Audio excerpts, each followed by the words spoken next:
I can't believe it. I cannot believe that I have been lied to all these years. I thought the plumber was the hero, saving a female from a stupid giant ape with a tie. And this charade went on for years and years. But now after today, we find out that the real reason is that Pauline was actually saved by DK first and was most likely the very first proper friend he ever had?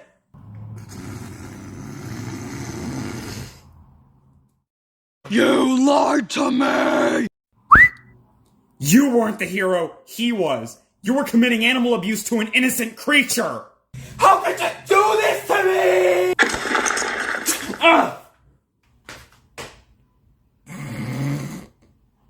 Dude, what the hell?! They didn't mess up the timeline, you numbskull. I'm sure the real reason behind that is just Pauline has been de-aged or something. And that's exactly what you fools who think they just screwed up the Mario timeline sound like. Anyway, enough of that. Roll video!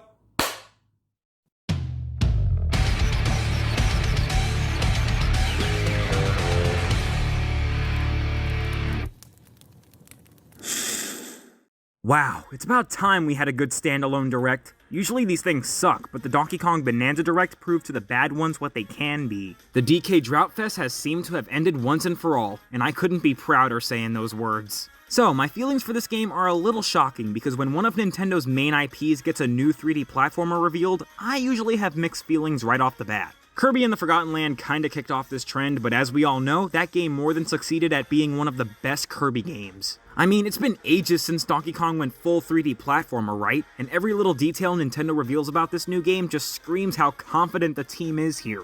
Now all that's left is for Yoshi to get his 3D debut and have it not suck. To perfectly describe my overall thoughts on the gameplay, all I can say is that it's a massive combination between Tears of the Kingdom and Odyssey, with one or two sprinkles of Forgotten Land here and there. Tears for the bits of the level up system and mechanics, Odyssey for basically being another task collectathon, and Forgotten Land for its environments. Honestly, this is the kind of open world I like for games, a lush, natural, bright, and colorful environment that was made for roaming around in. It shouldn't always have to be just a basic grassy field, sandy desert, or magma volcano setting.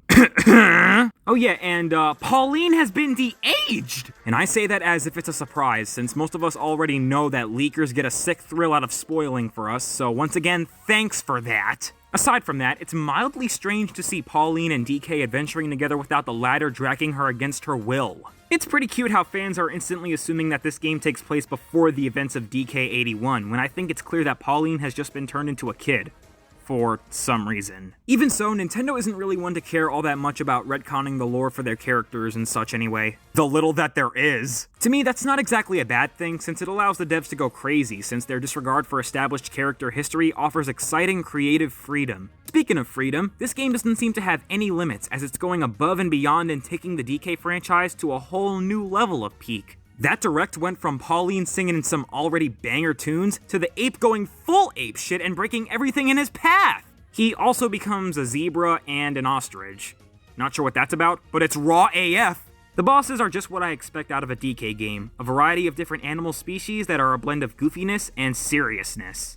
And much like other folks, I'll be quite sad if King K. Rool doesn't show his gluttonous yet charming face in this game. He doesn't have to be strictly just a boss, but a cameo or even an Easter egg would be nice. Same problem I have with Banjo-Kazooie. Adding him to Smash Bros is genius, but you gotta do more. Since this is a DK game, the objective always has to revolve around bananas, and this game seems to have taken that concept to the extremes. It's like the devs said, alright, so Donkey Kong is basically a banana-obsessed ape, right? Let's just throw a bunch of bananas in this game and see if we can turn this banana into a bonanza.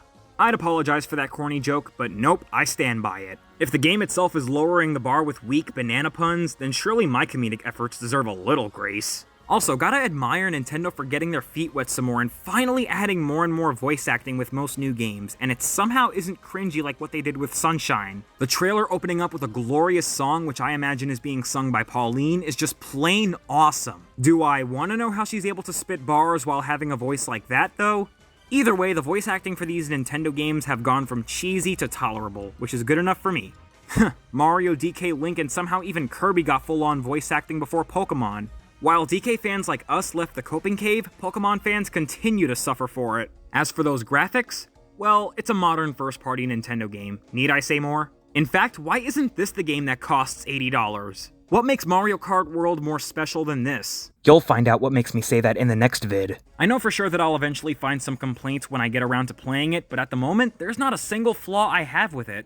Maybe that's due to my crazy bias for this franchise and how we've basically been craving for a new game since 2014 by now. If I had to nitpick, however, I guess I can say that DK with pants on creeps me the hell out. All things considered, it seems to be just what I would have wanted an open-world DK game to be. More so than his last open-world adventure, which was 26 years ago. Alright, I know for a fact that I'll take some crap for this, but I don't think DK64 is a good game at all. Go ahead. Try and come for me. You won't. You don't have the guts. Aren't I cute when I try to act like a monster? Not really, I don't like threatening my audience. That hit my foot. Personally speaking, I just really don't like that game. Too repetitive and collecting stuff just isn't all that fun. Plus, the backtracking is abysmal, and I've played Sticker Star and Color Splash. There's absolutely no denying that Super Mario 64 and even Banjo-Kazooie, along with its forgotten brother, are objectively better games. Oh, you just suck at the game, you're not a skilled gamer, is what I'm supposed to believe is true said by the average gamer. Hey, the game just wasn't for me. Deal with it, you bums! Bananza, on the other hand, seems to be a major improvement on all fronts. Now I just gotta pray that this game doesn't force the collecting aspect on you like other 3D games. Overall, the game definitely defines how a game like this featuring DK should be. I always knew a beat-em-up would be a good fit for this lovable ape. Hear me out on this one. I always imagined a Donkey Kong game where he's basically a furry, muscular beast like the werehog from Sonic Unleashed. I know, Sonic fanboy alert, but hey, sometimes you gotta cross-pollinate those gaming universes. Either way, that's what we sure as hell got with this title. All in all, Bananza is shaping up to be the ultimate Switch 2 experience. It's already a contender for the best game, but can the next 3D Mario surpass it? Count me in for day one. Now time for the million-dollar question. Will I like this more than Odyssey? Well... Thank you guys for watching, comment, like, and subscribe if you enjoyed, and have a nice day.